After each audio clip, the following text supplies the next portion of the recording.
Gėlos perdavimas Blaževičiui. Blaževičiaus flauteris netikslus, bet... Koks geras perdavimas, gerai surastas laisvas. Antony Kovenas pametė ten jį kažkiek Dešiūras Bųjų. 2-2 Kavonas su Blaževičium, šį kartą iki galo Kavonas. Fantastika. Ir nesunkiai ten įveikė Antony Kovenas Dešiūrą Bųjų. Nepersistengė tikrai gynyboje kol kas. Aktyvios Pavelkos rankos išmušė trumpam kamuolį. Kavono ir Blaževičiaus 2-2 gera užtvara. Ir Kavonas 3 taškai. Komandos krepšių. Meta 3 taškį Beručko. Kavonas.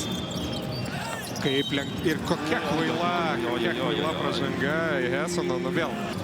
Surastas Andriusas, papildomas perdavimas Taylorui, Žemaitis, vėl Kovenas iš kampo, 3 taškai. Antony Kovenas labai svarbu metimą pataiko. 20 sekundžių. Kovenas toliau pats su kamuoliu eina iki galo, lengvi taškai. Hesonas čia bandė išvengti pražangos, viskas čia logiška. Geriau praleis 2 negu 3 taškus.